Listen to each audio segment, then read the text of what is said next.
Señores estudiantes, vamos a continuar con el desarrollo de la clase. Hoy hablaremos de patología quirúrgica del estómago y del duodeno. Un breve recuerdo anatómico. El estómago es la primera porción y la primera porción del duodeno son órganos intraperitoneales. El cardias corresponde a la región del fundus situado a nivel del esfínter esofágico inferior. Tenemos las siguientes partes en el estómago: fondo, cuerpo, antro y píloro. Cuerpo y antro están separadas por la llamada incisura angularis. Aquí tenemos la imagen: el esófago, el cardias, el fondo gástrico, el cuerpo, el antro y el píloro. En este segmento, como podemos ver, están las glándulas mucosas y luego continúa el duodeno, ¿no? Entonces, aquí en el fondo y el cuerpo tenemos las células parietales que secretan el ácido clorhídrico y el factor intrínseco, y las células principales que secretan el pepsinógeno. La vascularización, la arterial procede del tronco celíaco, la esplénica, la gástrica izquierda, la hepática, y la arteria esplénica da a la arteria gastroepiploica izquierda y las gástricas cortas. Una de ellas es más constante y se denomina arteria gástrica posterior. Y sigan la curvatura mayor, alta y el fondo gástrico. La arteria gástrica izquierda, coronaria estomáquica, y siga la curvatura menor alta. La arteria hepática da las ramas pilórica en la curvatura menor baja, y la gastroduodenal, que va a su vez de la gastroepiploica, que irriga la curvatura mayor baja. La gastroduodenal se puede erosionar en el ulcus y obliga a ligarla. Homónimos que de las arterias son las venas, ¿no? La vena gástrica izquierda, que drena directamente en la porta, casi siempre. La vena gástrica derecha drena en la porta, la vena gastroepiploica derecha en la vena mesentérica superior, junto con el confluente venoso pancreatoduodenal inferior y la cólica media denominada confluente de Henle. La vena gastroepiploica izquierda es la vena esplénica.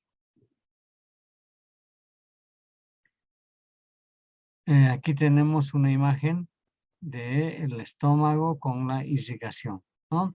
El tronco celíaco, aquí está la gástrica izquierda, la arteria gástrica derecha, aquí la curvatura mayor, los vasos cortos, la gastroepiploica izquierda y la gastroepiploica derecha. Entonces, esta es la irrigación del estómago. Patología: la estenosis hipertrófica del píloro es una patología que se encuentra sobre todo en los niños, ¿no? Se forma a expensas de la capa circular. Es más frecuente en varones de antecedentes familiares, en antecedentes familiares de la,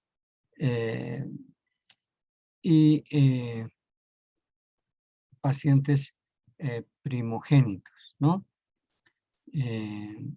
La clínica tiene de 2 a 7 semanas de nacimiento con vómitos no biliosos, ¿no? Y la alcalosis hipoclorémica e hipopotasémica. El síndrome de Roviralta o freno pilórico, si se asocia al reflujo gastroesofágico, ¿no? El diagnóstico: tenemos a la palpación, es una oliva, se presenta en la ecografía y también se puede verificar con un tránsito intestinal. El tratamiento: la primera es la reposición hidroelectrolítica, la operación es una urgencia. Segundo, la intervención piloromiotomía extramucosa de Ramstedt-Fremet, ¿no? Entonces, vemos nuevamente que vamos a señalar que la enfermedad o la hipertrofia del píloro no es una emergencia y se puede planificar su cirugía. La estenosis hipertrófica del píloro, como podemos ver, se presenta en los niños. Es un estrechamiento del píloro, una estructura muscular que divide el estómago y la primera porción del intestino delgado. Aquí estamos viendo en la imagen, este es el píloro donde se produce una gran hipertrofia. Es un padecimiento quirúrgico común en recién nacidos. La presentación clínica corresponde a los vómitos explosivos de contenido alimentario no biliar. El ultrasonido pilórico es el estudio de elección para su diagnóstico. Aquí podemos ver, encontramos una gran dilatación gástrica por una enfermedad hipertrófica del píloro. Y aquí podemos ver cómo se encuentra en la cirugía el píloro. Y aquí vemos en la ecografía cómo encontramos al píloro hipertrófico que está produciendo la estenosis del píloro. Los signos y síntomas más comunes de la enfermedad gástrica. Ya viendo al estómago vemos que hay dolor, pérdida ponderal, saciedad temprana, anorexia. Otras molestias, náuseas, vómitos, distensión abdominal. La dispepsia o indigestión, varios de estos síntomas, causas más frecuentes, el dolor, náuseas, distensión abdominal, saciedad temprana. En la enfermedad por reflujo gastroesofágico tenemos ciertas afecciones del estómago, vías biliares y páncreas también dan estos síntomas. El dolor epigástrico que se exacerba al comer, úlcera gástrica benigna, un tumor gástrico pueden ser, ¿no? El paciente evita comer, hay una citofobia, por consiguiente una pérdida de peso, ¿no? El 10% corporal en pocas semanas. La inflamación. La inflamación produce también en alteraciones de la distensibilidad gástrica, en los tumores gástricos, existe una saciedad temprana. Vómito. Los vómitos se presentan en gastroparesia diabética o postquirúrgica, en la úlcera gástrica y en el cáncer gástrico distal. La hipótesis, la hipersensibilidad visceral, la percepción de estímulos fisiológicos normales como dolorosos, el síndrome del colon irritable. Procedimientos, la esófago-gastroduodenoscopía es un procedimiento seguro, es un instrumento óptico visible bajo observación directa, paciente ambulatorio consciente, sedación. Se requiere un ayuno de 8 horas. Las indicaciones son signos de alarma, la pérdida de peso, el vómito recurrente, la disfagia, sangrado y anemia. Descartar el cáncer con un paciente con úlcera gástrica. Nos permite también descartar tumores gástricos. Varias tomas de muestras de biopsia 6 a 8 de la base y del borde de la lesión. Valorar la obtención de células, técnica de cepillado. Estudio histológico. La prueba de la ureasa tisular que nos permite descartar el Helicobacter pylori. La enfermedad gastroduodenal presenta las siguientes complicaciones. La perforación, ¿no? Puede ser en el esófago cervical hasta el duodeno, donde se produce una aspiración y una depresión respiratoria por sedación excesiva. Entonces, esas son las complicaciones. En la endoscopía gastroduodenal no está exenta de las complicaciones como habíamos visto. Pruebas de imagen. Radiografía simple de abdomen, serie esófago gastroduodenal superior con doble contraste, tomografía computarizada, resonancia magnética, ultrasonografía endoscópica. Radiografía simple del abdomen es de utilidad. Es en el diagnóstico de la perforación gástrica por úlcera o tumor, traumatismo, cuando hay aire libre en cavidad. Visualizar también besoares grandes, ¿no? la cavidad gástrica grande llena de aire o líquido. El vaciamiento gástrico anormal por tumores, úlceras o alteraciones de la motilidad. Como podemos ver, también hay cuerpos extraños, ¿no? La serie gastrointestinal superior con doble contraste no requiere sedación. Algunas anomalías anatómicas se diagnostican con mayor facilidad que con la endoscopía gastroduodenal. Por ejemplo, divertículos, fístulas, estenosis, hernia hiatal. El fondo gástrico, aquí vemos la curvatura mayor, la curvatura menor, el antro, el píloro, el bulbo duodenal y el píloro, el bulbo duodenal y el duodeno, la primera porción del duodeno. Entonces, esta es una vista posterior. Aquí tenemos la vista anterior, donde tenemos el cuerpo gástrico, el fondo gástrico, ¿no? Fondo gástrico, la curvatura mayor, la curvatura mayor, la curvatura menor, el antro, la segunda porción del duodeno, la tercera porción del duodeno, la cuarta porción del duodeno, ¿no? El Y1, patrón normal, es como una imagen de plumas de ave, de los pliegues mucosos. Ahí vemos el ilion, patrón mucoso relativamente atípico en colapsos.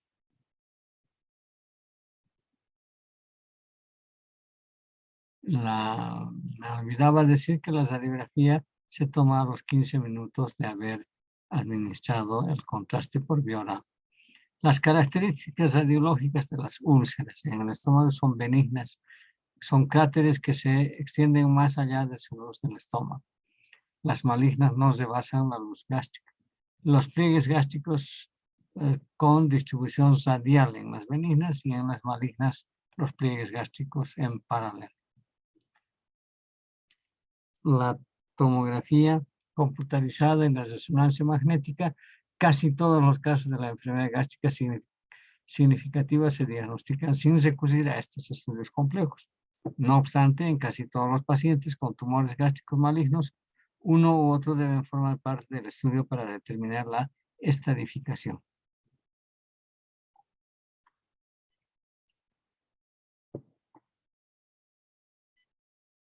Aquí tenemos una tomografía del estómago, ¿no? La resonancia magnética produce una cuantificación del vaciamiento gástrico, análisis de las alteraciones mioeléctricas en un paciente con gastroparesia, el engrosamiento gástrico mayor a 1 centímetro, indicio de malignidad, valorar mediante endoscopía. La tomografía computarizada helicoidal actualmente es una técnica de investigación, es de potencial diagnóstico de enfermedades gástricas, es no invasivo, no requiere medio de contraste, deficiente detección del cáncer gástrico en una etapa temprana. La arteriografía es de uso muy poco frecuente, como podemos ver en los casos de hemorragia gástrica intensa, es un sangrado gástrico, extravasación en medio de contraste, ubicación de un vaso grande, ¿no? Y el uso terapéutico para la embolización e infusión selectiva de la vasopresina. Análisis de secreción del ácido, se realiza la secreción basal del ácido y la secreción máxima del ácido, ¿no? Entonces, la secreción basal es menor a 5 miliequivalentes por litro y la secreción máxima de 10 a 15 miliequivalentes por litro. El paciente con gastrinoma tiene una secreción basal mayor a 30 a 40 miliequivalentes por litro, en este caso de tumores. Y esta es una gráfica de cómo se obtiene la prueba, la muestra para poder realizar este estudio. Gammagrafía, valora el vaciamiento gástrico en los casos de indigestión de comida marcada con 1 o 2 isótopos, el reflejo duodeno gástrico. Como podemos ver, que en las imágenes nos permiten ver el vaciamiento gástrico. Pruebas para la detección del Helicobacter pylori, estándar de oro, histología, tinciones especiales, una muestra de biopsia obtenidas de mucosa del antro. Esto nos permite hacer la identificación.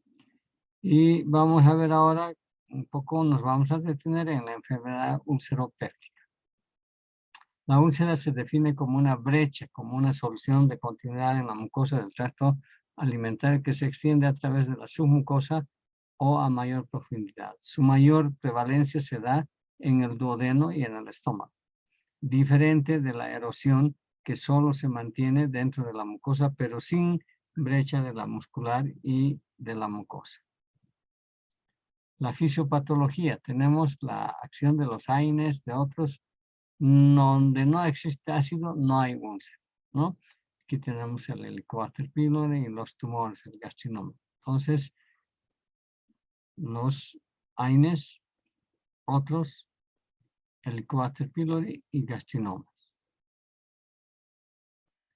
Factores que se relacionan con la úlcera péptica.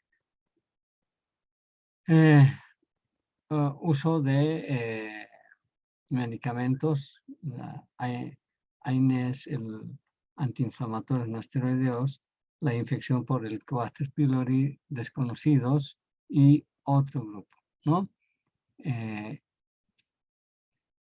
A nivel de la úlcera duodenal y la úlcera gástrica, ¿no? La mayor prevalencia en la úlcera duodenal tenemos el Helicobacter pylori, a diferencia de la gástrica que llega casi a un 75%. En cambio, en la úlcera duodenal casi llega a un 80-85%. Otros factores, ¿no? Para las úlceras duodenales, alteración en la secreción ácida, secreción de bicarbonato disminuida y aumento del vaciamiento gástrico de los líquidos, ¿no? Y en las úlceras gástricas, la secreción de ácido anormal, retraso en el vaciamiento gástrico con sólidos. El Helicobacter pylori induce una intensa respuesta inflamatoria y aumenta la secreción de citocinas proinflamatorias. Secreta una ureasa, aumenta la secreción de ácido gástrico y afecta la producción de bicarbonato en duodeno, lo que reduce el pH luminal en duodeno. La respuesta inmune es fuerte en la mucosa. Las úlceras tipo 1 en la incisura angular, en la curvatura menor, cerca del borde entre el antro y el cuerpo gástrico. Las úlceras tipo 2, afectación ulcerosa duodenal activa o latente. Úlcera gástrica 3 es prepilórica. Y la úlcera gástrica 4 ocurre cerca de la unión gastroesofágica. Son las localizaciones y la clasificación de acuerdo a la localización de las úlceras.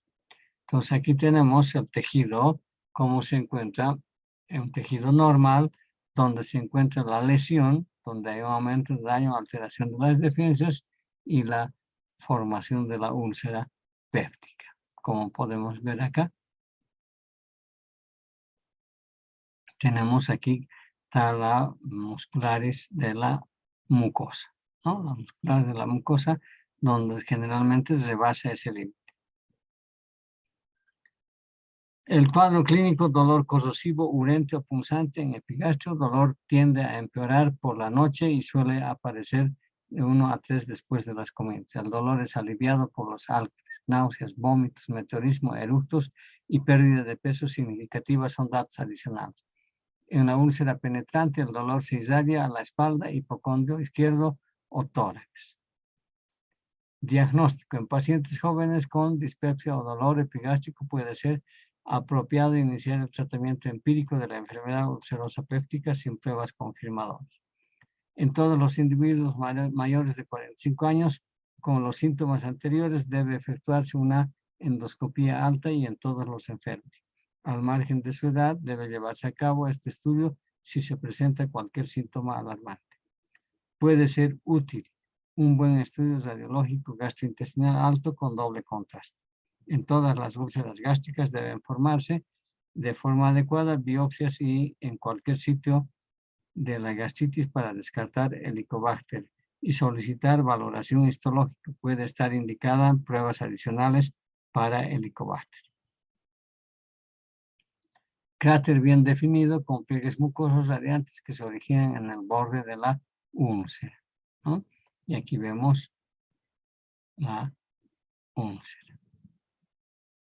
Complicaciones. Las 3 complicaciones de la enfermedad ulcerosa péptica en orden decreciente de frecuencia son la hemorragia, perforación, obstrucción, que en la actualidad dan lugar a la mayor parte de las operaciones que se practican por enfermedad ulcerosa péptica y en esencia a toda la mortalidad. Tratamiento, ¿no? Suspender el tabaco, el alcohol, los AINES, en caso de demostrar el Helicobacter pylori, el dar tratamiento adecuado, y si la prueba inicial fue negativa, tratar con inhibidores de la bomba de protones o bloqueadores del receptor H2. Aquí tenemos regímenes terapéuticos para infecciones por Helicobacter pylori, ¿no? Los distintos esquemas de tratamiento. Entonces, tenemos siempre el metronidazol, la amoxicilina, claritromicina, terapia triple se usa bismuto, metronidazol y tetraciclina, o amoxicilina, claritromicina, inhibidores de la bomba de protones, más metronidazol y otras terapéuticas. El tratamiento es quirúrgico, ¿no? O sea, una vez cuando se realiza el tratamiento quirúrgico o cuáles son las técnicas del tratamiento quirúrgico. Como acá podemos ver, depende mucho de lo que se va a hacer.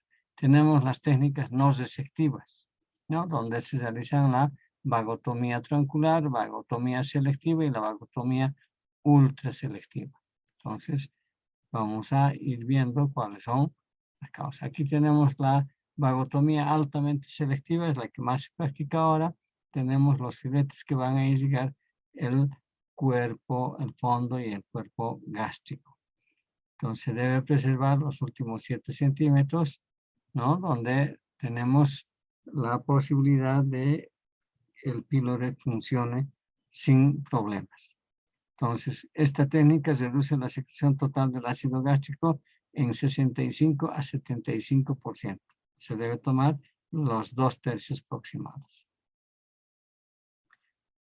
Vagotomía más drenaje, ¿no? En este caso ya son resectivas. Una gastrectomía tipo Billroth 1 y gastrectomía tipo Billroth 2 con distintas formas de derivación gastroyeyunal. Entonces, son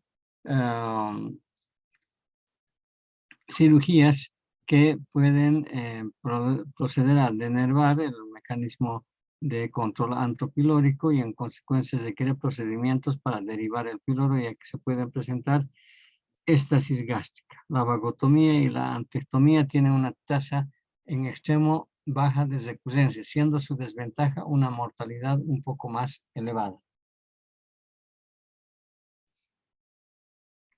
Entonces, esa es la diferencia en el tratamiento. No resectivo, donde son la vagotomía troncular, la vagotomía selectiva y la vagotomía ultraselectiva. Luego tenemos la cirugía resectiva con una resección del antro gástrico y derivación de gastroduodenal o gastroyeyunal. Si es gastroduodenal, la técnica es la Billroth 1. Si es gastroyeyunal, la técnica es la Billroth 2. La elección del procedimiento depende del tipo de úlcera, indicación para la operación, estado del paciente, factores intraabdominales, estado de Helicobacter pylori y terapéutica previa realizada al paciente.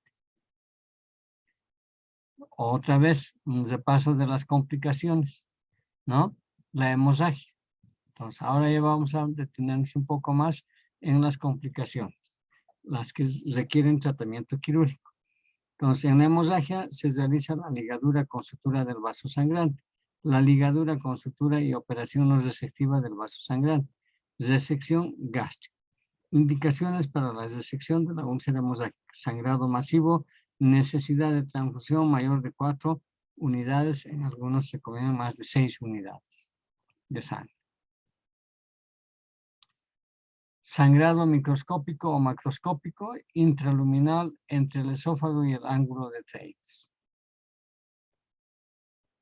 La etiología, la úlcera péptica, erosiones gastrointestinales, esofagitis, las varices esofágicas, síndrome de Mayer-Brugge, enfermedades malignas del tracto gastrointestinal, malformaciones vasculares, fístula aortoduodenal.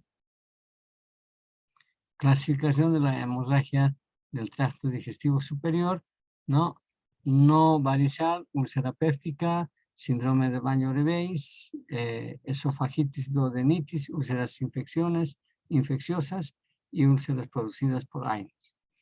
Las hemorragias del tracto digestivo superior por varices tenemos las varices gastroesofágicas. La úlcera péptica es la principal causa de hemorragia digestiva alta. Tenemos la úlcera duodenal, la úlcera gástrica, la curvatura menor y en la cara posterior. La incidencia del 40 a 50 por 100.000 habitantes, hay una erosión de un vaso adyacente al cráter ulceroso o por un proceso inflamatorio. La úlcera péptica tenemos como factores agresivos la secreción gástrica ácida, la infección por el Helicobacter pylori, tenemos una hemorragia de 1.5 de sangrado, ¿no? En los AINES, la ASA, o sea, el uso de la aspirina, el ibuprofeno, inhibidores de la COX-2, el etanol, ¿no? Más de 21 tragos semanales, anticoagulantes, se aumentan cuando consumen AINES concomitantes. Aquí tenemos estos factores, el Helicobacter pylori, el ácido clorhídrico, la úlcera, ¿no? Y la capa de moco, que es la protectora. Entonces, la producción de sustancias que dañan la capa o el moco. La etiología multifuncional, la úlcera duodenal, el Helicobacter pylori, es uno de los factores importantes, los AINES y otras causas, ¿no?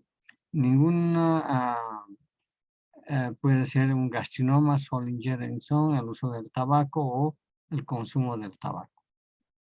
Úlcera péptica, los factores defensivos, el aclaramiento esofágico, el clearance dado por la motilidad normal, el bicarbonato, donde hay una secreción salival, el esfínter esofágico inferior, mecanismo antirreflujo, barrera mucosa gástrica, motilidad gástrica y mediadores tisulares.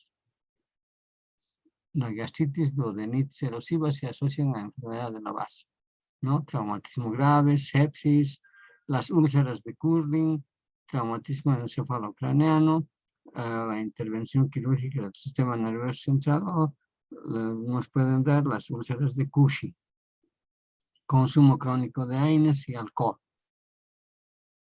Factores pronósticos y de la mortalidad en hemorragia del tracto digestivo superior. Edad mayor a 60 años, ¿no? Da un 13.5% más de mortalidad. Inicio de la hemorragia durante una hospitalización, igualmente el 22%. Enfermedades graves concomitantes, factores posturales, ortostatismo, cambios en la presión arterial mayor a 20 o aumento mayor a 20 milímetros de mercurio. Aspirado por sonda rutilante, aspirado por sonda, cuando este es rutilante o hay hematoquesia. Necesidades de más de 2 unidades de sangre, disminución del hematocrito mayor a 6%, la frecuencia cardíaca al 110%, la presión arterial sistémica menor a 90%, son los factores de pronóstico malo. Primeras 72 horas, cuando hay la probabilidad de desangrar. El diagnóstico de la hemorragia digestiva, en el clínico, edad, factores, estigmas de hepatopatía, presencia típica, paciente con melenas, sangrado mínimo de 50 mililitros, hematoquesia o recturragia con sangrado masivo, paso del sistema nervioso central, paso de la sonda nasogástrica nos permite la localización del sangrado. Laboratorio. Medir cifras de hematocrito, hemoglobina en forma seriada. En casos de sangrado crónico habrá deficiencia de hierro, creatinina y el nitrógeno ureico sérico. El diagnóstico, imagenología, endoscopía digestiva superior, método de elección, diagnóstico y terapéutico. Uso de los medicamentos. Un pH ácido no permite la estabilización del coágulo. Los medicamentos por vía oral no están justificados. Los inhibidores de la bomba de protones se debe administrar 80 miligramos en bolo más una infusión continua de 8 miligramos por hora por 72 horas. Disminuir la incidencia de desangrado en pacientes ya manejados endoscópicamente. El manejo quirúrgico, sangrado mayor a 1000 o 1500 centímetros cúbicos de sangre que no cede al tratamiento médico. Desangrado tras manejo endoscópico en 2 ocasiones. Pacientes mayores de 60 años, sangrado severo y enfermedades asociadas. El manejo quirúrgico siempre con pacientes con grupo sanguíneo difícil, especialmente el grupo A. Desangrado intrahospitalario en las 72 horas, paciente con sangrado activo a la endoscopía, con vaso visible o coágulo centinela, inestabilidad hemodinámica después de 2 unidades de transfusiones. Profilaxis secundaria, el uso de AINES menos tóxicos si se necesitara emplear estos, prescribir un inhibidor de la bomba de protones junto con el AINE, considerar un inhibidor de la COX-2, erradicación del Helicobacter pylori, antibiótico por 10 a 14 días, inhibidor de la bomba de protones cada 12 horas por un mes. La perforación es la segunda complicación más común de la úlcera péptica. Las opciones terapéuticas son si es de simple con parche, si es de con parche, si es de con parche y vagotomía con drenaje. La úlcera gástrica perforada tiene más mortalidad que la duodenal. Todas las úlceras gástricas perforadas se tratan mejor mediante disección gástrica. El síndrome pilórico es otra complicación. Es un conjunto de síntomas y signos provocados por una obstrucción a nivel del píloro que impide el vaciamiento y la evacuación gástrica correcta. La estenosis pilórica se presenta en el 2% de las complicaciones de las úlceras pépticas. Entre el 10 y 30% de los pacientes con úlcera que requieren tratamiento quirúrgico se debe a estenosis pilórica. Causas orgánicas, úlcera péptica y úlcera pilórica, 95%, cáncer del antro vegetante infiltrado, 4%, perigastritis dependiente de lesiones de órganos vecinos, duodeno, vesícula biliar, tumores benignos, estenosis hipertrófica congénita del píloro, compresión extrínseca del tumor pancreático, cuerpos extraños, síndrome pilórico por neoplasia también se presenta, como podemos visualizar en esta imagen. El síndrome pilórico es la obstrucción mecánica del píloro, donde se presentan vómitos en los que se pueden tener restos alimenticios de alimentos ingeridos varias horas antes, náuseas y dolor en la mitad superior del abdomen, examen físico, bazuqueo en la auscultación epigástrica, vómitos biliosos significaría que la obstrucción es más abajo que la desembocadura del colédoco. El síndrome pilórico, actualmente las estenosis del píloro son raras. El tratamiento médico con omeprazol ha disminuido la complicación de estenosis del píloro. Vamos a ver patologías como la enfermedad de Zollinger-Ellison. Entonces, el síndrome de Zollinger-Ellison se debe a la falta de control de la secreción de gran cantidad de gastrina causada por un tumor pancreático o duodenal de tipo neuroendocrino. La incidencia del síndrome de Zollinger-Ellison oscila entre el 0,1 y el 1% de los individuos que presentan úlcera péptica. Tenemos diarrea, dolor epigástrico. Gastritis por úlcera por estrés.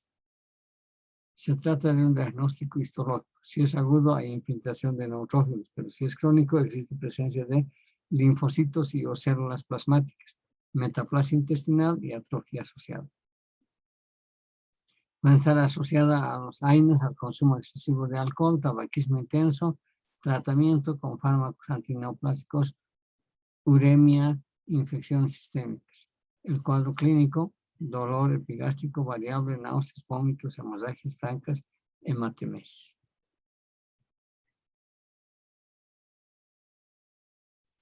En la gastritis crónica también hay presencia de cambios inflamatorios mucosos crónicos que pueden conllevar a una atrofia de la mucosa y metaplasia intestinal, generalmente en ausencia de erosiones.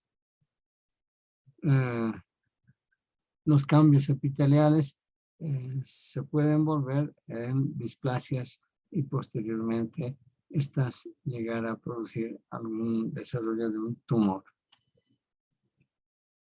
Causas: tenemos la infección crónica por el Helicobacter pylori, origen inmunológico, postquirúrgico, radiación. Y los cambios histológicos, cambios degenerativos, metaplasia, atrofia y displasia. Aquí vemos algunos ejemplos de úlceras por estrés, ¿no? Pacientes quemados que realizan úlceras de Crohn. Pacientes por cirugía neurológica desarrollan úlceras de Cushing.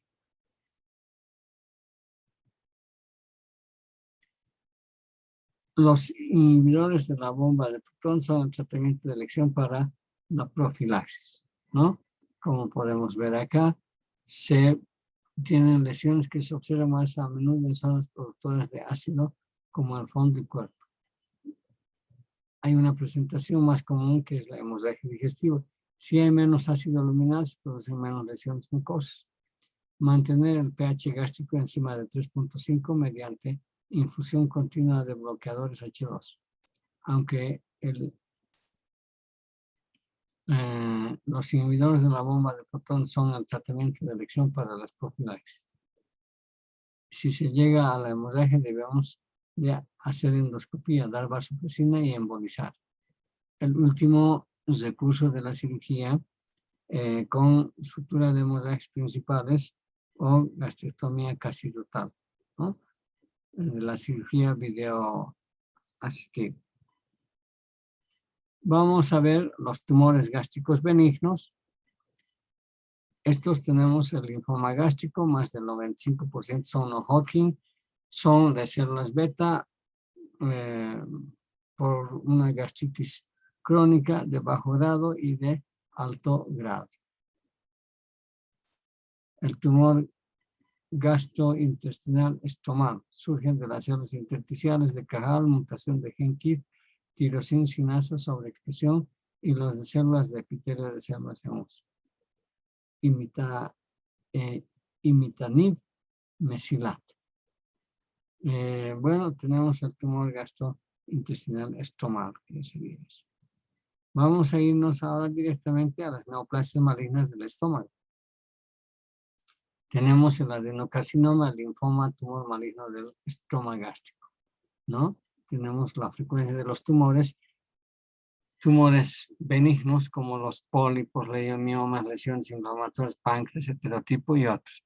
Y los malignos, carcinoma, linfoma, leiomiosarcoma, tumor carcinoide y otros.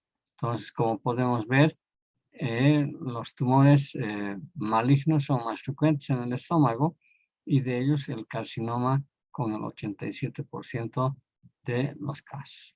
Y en los tumores benignos tenemos en menor grado y se desarrollan igualmente diferentes variedades de tumores, pólipos, leiomiomas, lesiones inflamatorias, páncreas, heterotópico y otros.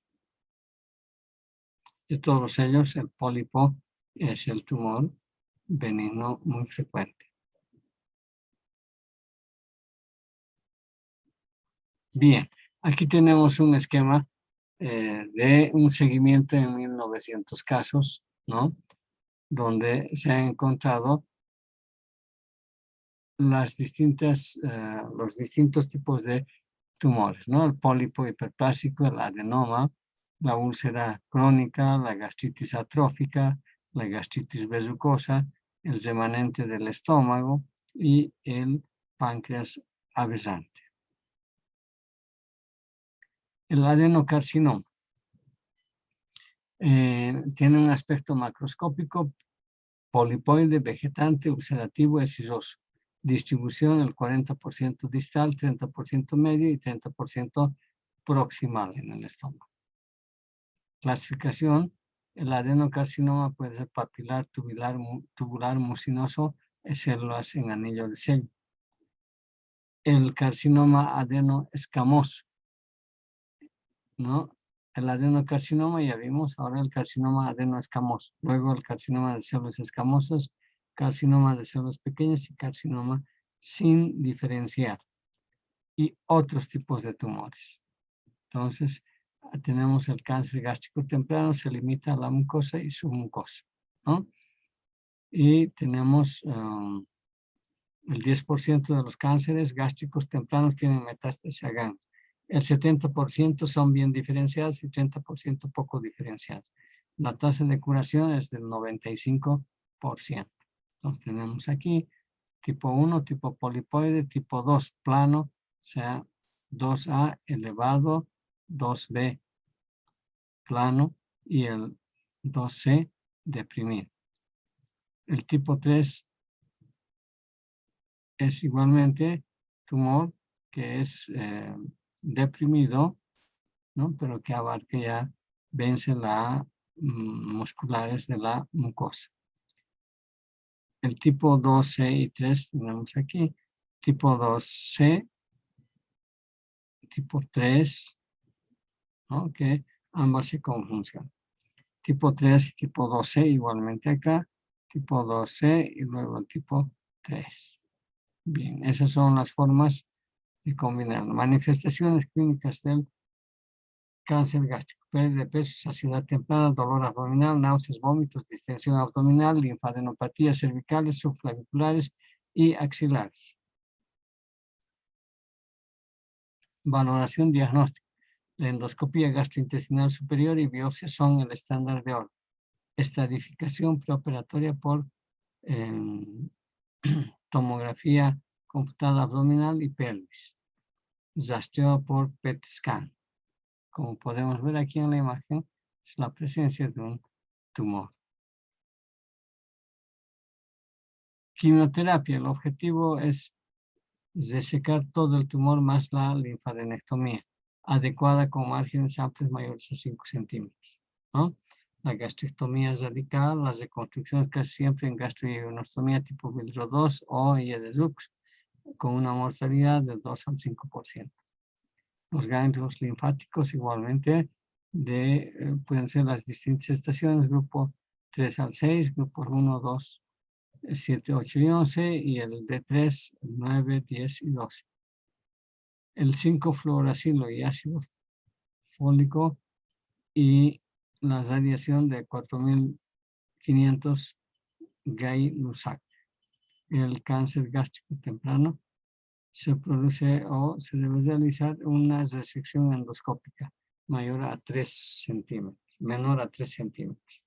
Entonces, esas son las pautas para el tratamiento. A otras tenemos la gastrectomía subtotal, total y radical. Aquí tenemos la gastrectomía subtotal, ¿no? La reconstrucción tipo Bilzot 1, tipo Bilzot 2. Las operaciones gástricas también no solamente se realizan como en este caso habíamos visto aquí a cirugía abierta, resectiva, anastomosis. También se puede hacer estas técnicas, ¿no? Como la técnica en IEDESUX. Vamos a ver la gastrectomía subtotal, ya hemos revisado tipo Bilzot 1, Bilzot 2.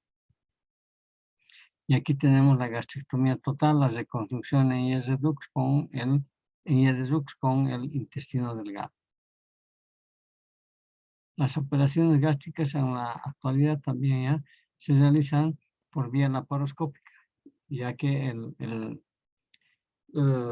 equipo de cirugía laparoscópica ha mejorado mucho y actualmente ya se dispone de un equipo de laparoscopía con visión tridimensional. Esto facilita mucho la cirugía laparoscópica en este caso se llama de cirugías mayores, ¿no? De alta complejidad. Entonces sí se puede hacer con también cirugía laparoscópica, como podemos ver acá, estos son los puertos de ingreso, ¿no? Donde se colocan las pinzas para hacer una gastrectomía total o subtotal. Acá vemos una cirugía laparoscópica donde con un separador se está levantando el hígado, se está buscando el lugar más adecuado. Aquí se ha encontrado, tenemos una sutura lineal mecánica, se dispara y aquí ya hace la sección del duodeno. Y luego la sección en casi la cisura angular en el estómago. Y la reconstrucción posterior, todo por vía laparoscópica. Y finalmente, otras formas de reconstrucción, como estamos viendo acá, podemos ver cuando ya se ha hecho la gastrectomía, tenemos el esófago, debemos reconectar. Entonces, hay distintas formas para hacer la reconexión. Se puede hacer también la sutura mecánica para estas reconstrucciones o restricciones o la elaboración de un estómago en base al IEIUM. Aquí tenemos la fabricación de una anastomosis, como estamos viendo acá. Está anastomosando para tener ya un tránsito intestinal adecuado. Esta reconstrucción se está haciendo con un osa de IEIUM. Con esto hemos concluido este